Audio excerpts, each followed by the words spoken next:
Once, in a kingdom so old that its name had been swallowed by time, there lived a young prince named Elia. He was not the kind of prince found in paintings, golden armored and proud, standing over conquered mountains. Elia was slight and quiet, the sort of boy who preferred the soft hush of candlelight to the roar of crowded halls. His hair was the color of dark river water, and his eyes held the gray of clouds that were deciding whether or not to rain. He had grown up in the shadow of a vast palace, surrounded by advisors who spoke in circles and servants who watched him with careful, measuring eyes. No one in the palace ever truly spoke to him. They spoke around him, near him, above him, but never to him, not in the way one soul speaks to another. The kingdom he would one day inherit was called Varenhal, and it sat at the edge of an ancient forest known as the Duskwood. The Duskwood was not a forest people entered willingly. Its trees were enormous, their trunks wider than carriages, their canopies so thick that even on bright summer afternoons, the floor of the forest was bathed in the blue-gray light of near darkness. Strange flowers grew there, pale violet ones that bloomed only at midnight and closed tight before dawn, as if they were keeping secrets from the sun. The rivers inside the forest ran cold and silver, carrying with them the sound of something that was almost music, almost wind, almost memory. The people of Varenhal respected the Duskwood the way one respects a sleeping elder, quietly and from a safe distance. Elia had been told since childhood that he must never go into the Duskwood. His father, the king, had said this not with the sharpness of a command, but with the heaviness of someone who had already lost something to that forest, and did not wish to lose more. His mother, who had died when Elia was only 4 years old, had apparently loved the forest. The servants whispered sometimes, only in small rooms with the doors nearly closed, that she had walked into the Duskwood one winter evening and come back changed, quieter, and full of a peace that no one in the palace quite understood. They said the forest had given her something. They could never agree on what. On the night of Elia's 17th birthday, the palace held a grand celebration that he found impossible to enjoy. There were fires lit in the courtyard, musicians in every corridor, and nobles from distant provinces filling the great hall with noise and laughter and the clinking of cups. Elia stood at the window of his tower room and watched the lights below with a feeling he could not name, a hollow, aching sensation, as though all the celebration in the world was pressing against a wall of glass that separated him from it. He felt the loneliness not as sadness exactly, but as distance. He was present in body and entirely absent everywhere else. He did not go down to the celebration. He wrapped himself in a simple gray traveling cloak, the kind worn by ordinary people on cold evenings, and he slipped out through the small door at the base of the tower, the one that opened into the kitchen garden. The night air was cool and smelled of turned earth and crushed herbs underfoot. Above him the sky was enormous and dark, scattered with more stars than he had ever noticed from his window. He walked through the garden and past the low stone wall that marked the end of the palace grounds, and then he crossed the open meadow beyond it, moving toward the Duskwood without entirely meaning to, the way water moves toward lower ground, not by decision, but by nature. He stood at the edge of the forest for a long time. The trees rose before him like the pillars of something ancient and patient. The darkness inside the forest was not frightening, he noticed. It was simply deep, the way sleep is deep, the way certain thoughts are deep, not dangerous, but requiring a kind of willingness to enter. He felt the meadow grass cool beneath his feet through his thin boots. Behind him, the distant music of his own birthday celebration drifted across the fields. Ahead, only silence and the faint sound of the silver river somewhere inside. He took a breath, and then he walked in. The forest received him without fuss. The trees did not creak dramatically or twist in strange directions. The darkness did not thicken or whisper. It simply surrounded him, gently, the way a cloak settles around the shoulders of someone who has been cold for a long time. Elia walked slowly, not following any path. There was no visible path, but following the sound of water, which was always slightly ahead of him, always just past the next cluster of root and shadow. His feet found steady ground. His breathing slowed. Something in his chest, which had been wound tight as a fist for as long as he could remember, began, very slowly, to ease.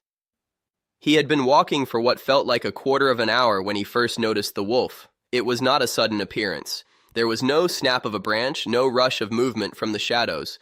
One moment the space beside the large root-tangled oak to his left was empty, and the next moment the wolf was simply there, as naturally as a stone is there or a shadow is there, not arrived, but present. Ilya stopped walking. His breath caught, not with fear, but with the kind of startled recognition one feels when something seen only in imagination suddenly takes shape in the real world. The wolf was enormous, not in the exaggerated way of legends, not grotesque or monstrous, but majestically large in the way of very old, very enduring things. His coat was the color of deep winter, not pure white, but the white of snow that has been resting undisturbed for weeks, tinged at the edges with silver and ash. His eyes, when they turned to regard Ilya, were extraordinary. They were not yellow as wolves' eyes are often described, and not red as fearful stories would have them. They were a deep, luminous amber, the color of very old honey, the color of late afternoon sunlight moving through a jar of river water. And they held within them an expression that Ilya, despite all his quiet years of reading and observing, had no precise word for. It was not intelligence alone, though it was certainly that. It was something older than intelligence, something that had passed through intelligence the way a river passes through a valley, thoroughly and long ago, and come out the other side into something quieter and more complete. The wolf looked at Ilya for a long moment. Then he sat down, with a slowness and deliberateness that made even the act of sitting feel like a considered decision, and he regarded the boy with those ancient amber eyes, and he said nothing, and somehow his silence was not empty, but entirely full. Ilya realized he was not afraid. This surprised him, and then the surprise passed, and he understood, in the quiet way that forests teach understanding, that there was nothing here to fear. He sat down too, on the root of the oak nearby, cross-legged in his birthday cloak, and he looked at the wolf and the wolf looked at him, and neither of them spoke, and that was somehow perfectly sufficient for quite some time. It was Ilya who finally broke the quiet. He said very softly, because the forest seemed to ask for soft voices, "You are very old." He had not intended to say this. It emerged from him the way truth sometimes emerge when one has been quiet enough for long enough, without announcement or preparation. The wolf tilted his great silver head slightly, not an agreement exactly, and not a denial, more the gesture of someone acknowledging that what has been said is not wrong, but is perhaps only one piece of a much longer answer. 777 years, the wolf said. His voice, when it came, was not what Ilya expected. It was not deep or thunderous. It was instead like the sound the river made when it moved over smooth stones in shallow places, unhurried, clear, and carrying within it the sense of enormous distance traveled. Give or take a season. Ilya absorbed this with remarkable calmness, which surprised him even as it was happening. "What is your name?" he asked. "I have been called many things," the wolf said. "Names change with those who give them. The forest called me something first, before any human language had a word for what I am. You may call me Silvrin, which is what your mother called me." The word your mother landed against Ilya's ribs like a warm stone pressed against cold skin. He felt it. He was quiet for a moment, not because he was collecting courage, but because the feeling needed space to exist before he could speak around it. "You knew my mother," he said. "She sat exactly where you are sitting now," Silvrin said. "She was younger than you the first time, 15 perhaps. She had the same gray eyes. She had the same quality of stillness, which in your family appears to come not from contentment, but from the habit of watching a world that does not quite make room for you." The wolf said this without cruelty and without pity, only with the directness of someone who has observed enough of human life to describe it without judgment. Ilya looked down at his hands for a moment. "She loved this forest," he said. It was not quite a question. "She understood it," Silvrin said, "which is not the same as loving it, though it leads in that direction. She came here often, through her childhood and her girlhood and into the early years of her marriage to your father. She came here when she was carrying you. She sat where you sit now, and she told me she was afraid, not of you, but of the life you would be born into. A palace. People who see a crown before they see a face." Ilya felt something shift in him at those words, a slow, tectonic movement, something deep below the surface of daily feeling. He thought of all the years of watching nobles bow not to him but to his title, of advisors speaking not to his thoughts but to his usefulness, of celebration thrown not for his happiness, but for the calendar event of his birth. He had never heard it named so precisely before. "What did you tell her?" he asked, "when she said she was afraid for me?" Silverin was quiet for a moment, and in his quiet was not hesitation, but the deliberateness of someone choosing words the way a careful person chooses a path through uncertain terrain. Not hurrying, but not pausing unnecessarily either. "I told her that the ones who are not seen clearly at birth are sometimes the ones who learn to see most clearly themselves, and that seeing clearly, really seeing, without the distortions of pride or fear or expectation, is the rarest gift a ruler can carry." He turned his great amber eyes fully on Elia. "She believed that about you, from before you were born." Elia realized, sitting there in the blue-gray quiet of the duskwood on the night of his 17th birthday, that he was crying, not with heaving sadness, but with the kind of quiet tears that arrive not because something is broken, but because something long closed is, very gently, opening. He did not wipe them away immediately. The forest felt like a place where such things did not need to be hidden. They sat in silence for a while after that, the wolf and the boy, and the forest around them was perfectly still except for the river sound and the occasional soft movement of something small in the undergrowth, a creature unbothered by and unbothering to either of them. One of the pale violet midnight flowers bloomed somewhere nearby. Elia caught its scent, cool and a little sweet, like the air before rain. After a time, Silverin rose, and the movement was fluid and unhurried. He was not leaving, he was simply indicating, in the way of an elder who has done this many times, that it was time to walk. Elia rose too, and fell into step beside the wolf without question, and they moved together through the forest, deeper along the path the silver river made, the wolf at a pace that was easily matched, his great silver shoulder occasionally brushing the lower branches of the trees as if greeting them. "How long have you been here?" Elia asked as they walked. "In this forest, I mean." "All 777 years?" "The forest and I are old together," Silverin said. "I was not born in it exactly. I came to it when I was already very old by wolf reckoning, and the forest was already old in its own way, and we recognized in each other the kind of age that is not merely time past, but is the result of having absorbed a great many things, seasons, silences, sorrows, moments of unexpected beauty, until all of it becomes something that might be called wisdom, though that word is perhaps too neat for what it actually is." Elia thought about this as they walked. The trees around them were enormous, their roots lifting and diving through the earth like great slow rivers frozen mid-movement. Bioluminescent moss grew in patches along the lower trunks, giving off a faint blue-green light that was just enough to walk by, not illuminating the forest so much as suggesting it, the way a half-remembered story suggests a feeling rather than describing it fully. "Do you know why I came here tonight?" Elia asked. "I know why people come to the Duskwood," Silverin said. "Not in the way of knowing facts, but in the way of having sat with it long enough to understand the pattern. They come because there is something in them that is unresolved, and they feel, often without being able to explain it, that the forest holds a space for unresolved things. It is patient with incompleteness in a way that human places rarely are." "I felt like a stranger at my own birthday celebration," Elia said. This was the most honest thing he had said aloud in years, and the saying of it felt simultaneously frightening and enormously relieving, the way a long-held breath feels when it is finally released. "That is a particular and precise kind of loneliness," Silverin said.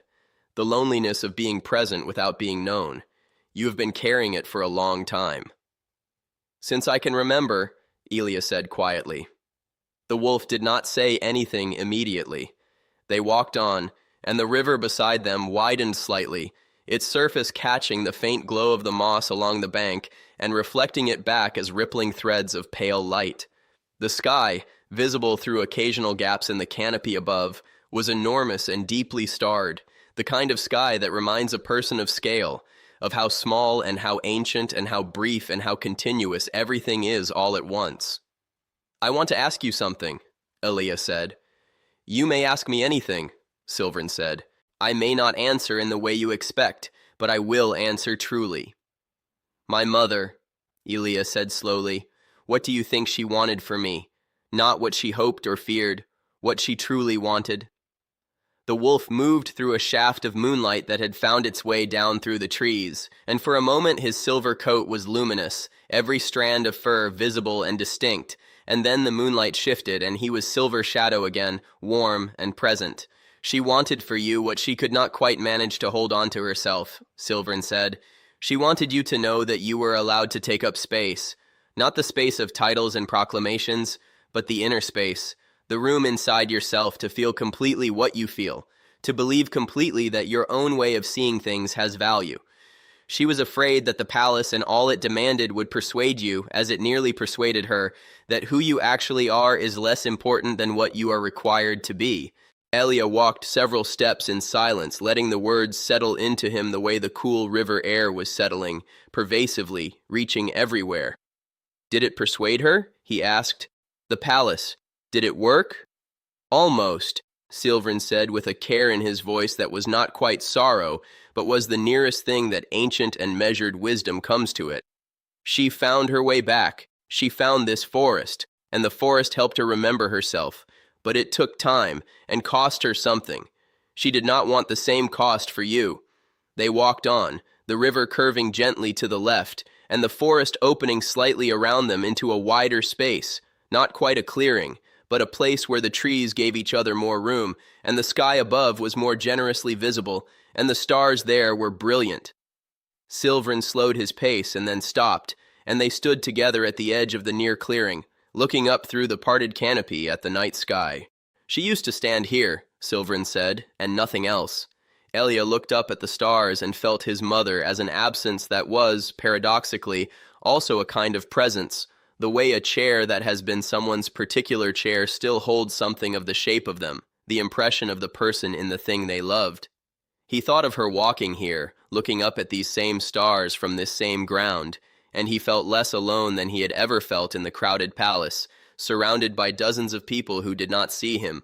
"She came on nights like this," Elia said, and it was not quite a question.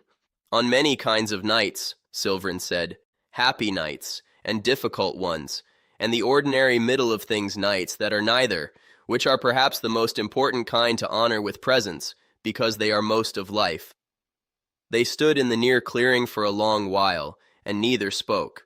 An owl called somewhere high in the dark canopy, a soft inquiring sound, nothing alarmed in it, merely an owl being an owl in the middle of its ordinary night. The river moved. The stars moved slowly, overhead, in the way they are always moving, though it never feels like it until you have been still long enough to notice. Elia felt the ground under his feet, really felt it, the solidity of it, the enormous patient fact of the earth.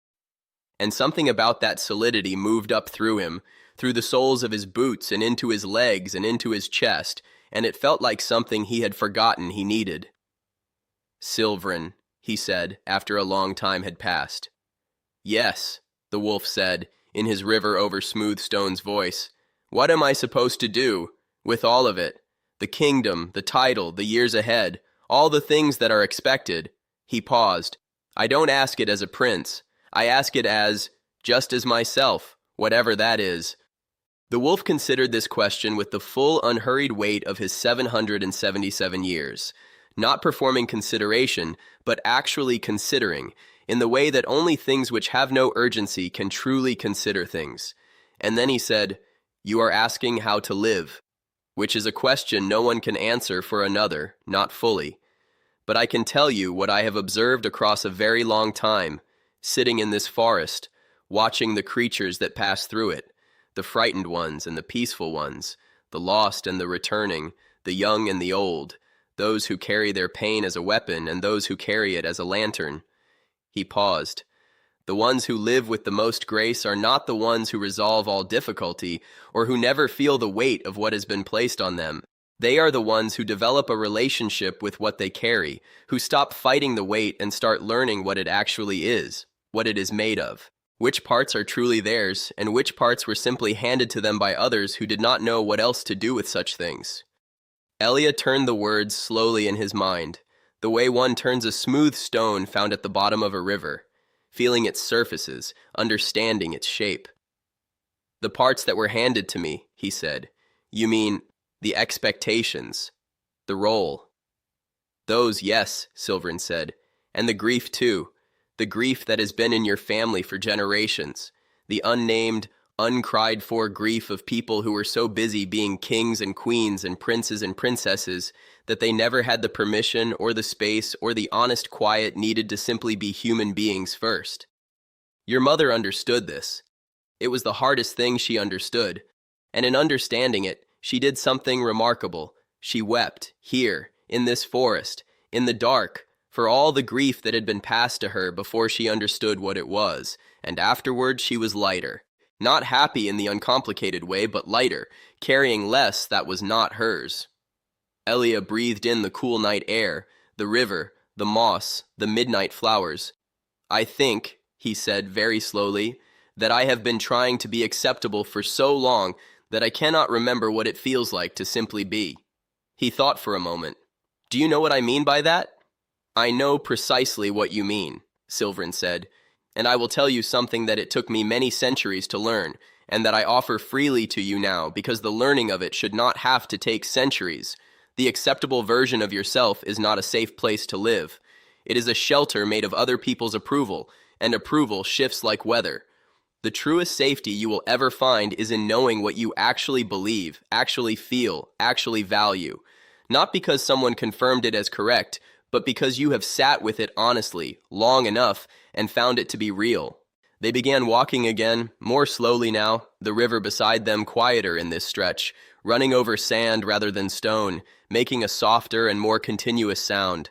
The forest was beginning to thin very gradually, not suddenly, but with the slow easing of density that means the edge of something is approaching. The sky was still dark, but there was in it the very earliest, faintest intimation of what would eventually become dawn. Not a lightness yet, but a quality of the darkness that was no longer its deepest point. The small hours of the night, when the world is as quiet as it ever becomes. What will happen, Elia asked, when I leave the forest? Will things feel different? Or will I walk back to the palace and everything will close around me again the way it always does? Both, Silverin said, simply and honestly. The forest gives you what you are able to carry. What you do with it on the other side of the trees is yours to discover. I cannot protect you from difficulty, or from the demands of the life you were born into. I would not, even if I could. The difficulty is part of it.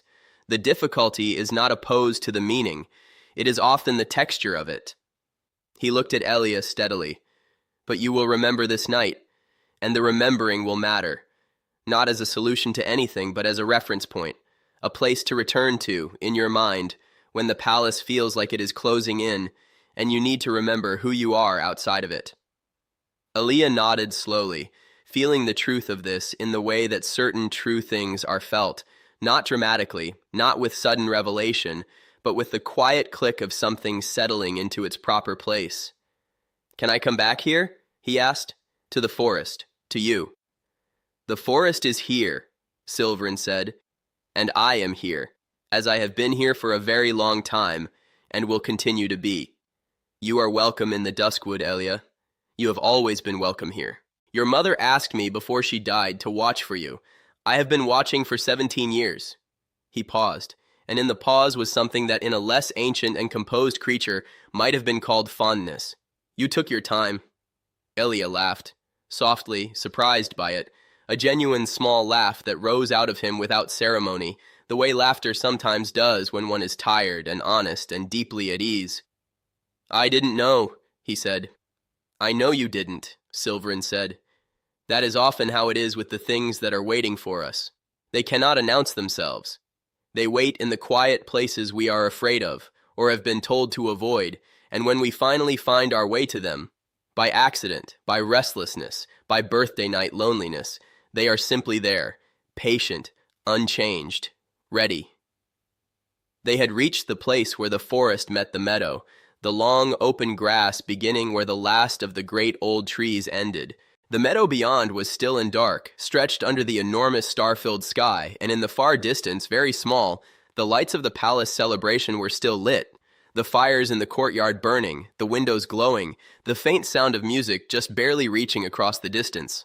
The world outside the forest was still going about itself, entirely unaware of the conversation that had happened in the quiet between the trees. Elia stopped at the edge of the wood and turned to look at Silverin, who had stopped a few steps behind him, as though the edge of the forest was his natural boundary, not a wall, but a threshold, belonging to the forest side of things. The wolf sat again in his deliberate and dignified way, and his amber eyes held their ancient and unhurried light. "Thank you," Elia said, and he meant it with every quiet layer of himself.